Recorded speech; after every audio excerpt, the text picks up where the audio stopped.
Bonjour, je m'appelle Zoé Delaverne et aujourd'hui je vous présente la biodiversité, une responsabilité partagée.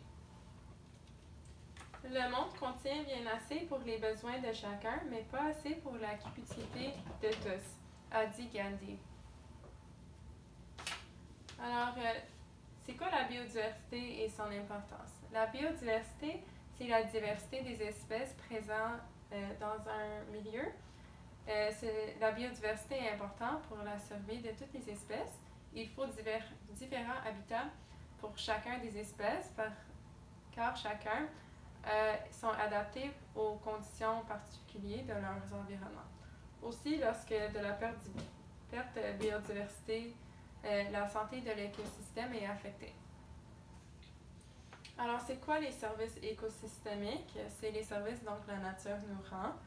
On va regarder l'approvisionnement, les aspects culturels et sociaux, la régulation et le soutien. Premièrement, l'approvisionnement sont les ressources indispensables à la vie quotidienne. Ceci inclut l'eau, les produits animaux, la végétation, le bois, les matériaux de construction et les médicaments et beaucoup plus. Ensuite, les services culturels et sociaux sont les bienfaits et la beauté donc la nature nous rend. Ça inclut la relaxation, le tourisme, l'enrichissement spirituel et les loisirs. Il y a aussi de nombreuses recherches qui démontrent que la nature, c'est un des meilleurs antidépresseurs. Ceci parce qu'en voyant la nature, ça réduit les sentiments de colère, peur et stress et augmente nos sentiments agréables.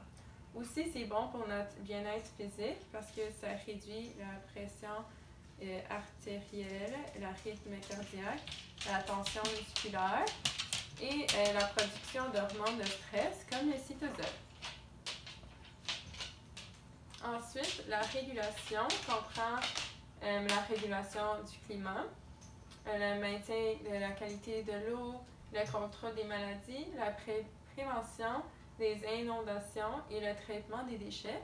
Un exemple serait les décomposeurs comme les champignons, les bactéries et les organismes comme les vers. Leur rôle principal, c'est de décomposer la matière organique comme les plantes et les animaux morts et ils vont le restituer à la nature sous forme d'éléments minéraux et ceci va fertiliser les sols. Un autre exemple serait les abeilles qui font la pollinisation. C'est un phénomène indispensable à la production des plantes. Ensuite, les services de soutien. Ceci inclut la photosynthèse, la production d'oxygène et la stabilité des sols et le fournissement des habitats. Un exemple serait les racines des plantes. Ça tient le sol ensemble et ça rend l'agriculture possible. Maintenant, on va parler de la perte de biodiversité. On va parler du changement climatique, les espèces exotiques envahissantes, la pollution et la surexploitation. Alors, la surexploitation concerne principalement la surpêche, la chasse excessive d'animaux, l'abattage excessif des bois de chauffage et l'épuisement des terrains agricoles. Alors, un exemple populaire serait les éléphants qui sont exploités dans leur commerce d'ivoire. Ensuite, on va parler des espèces exotiques envahissantes. Ceci, c'est des organismes introduits par l'homme, soit volontairement ou pas, et ça peut causer un déséquilibre dans l'écosystème. Un exemple populaire, c'est les petites tortues de Floride. Ils sont souvent achetés dans les animaleries et quand ils deviennent grands et moins agréables, ils sont relâchés dans la nature. Et ceci peut causer la compétence. Ensuite, la pollution, ça peut être sous plusieurs formes, comme en solide, les liquides, gaz et même sonores. La pollution peut même se rendre dans notre nourriture afin de passer à la chaîne alimentaire. Aussi, une autre conséquence est le changement climatique, principalement causé par la combustion des énergies fossiles. Maintenant, comment on peut prévenir? C'est la responsabilité des citoyens, les entreprises et les autorités.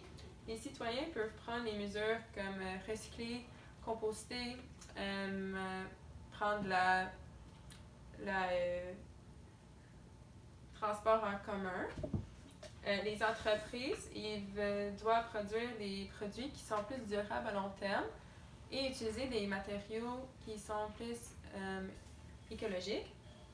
Et les autorités doivent faire des changements globaux sur leurs règlements pour mettre l'environnement comme intérêt principal.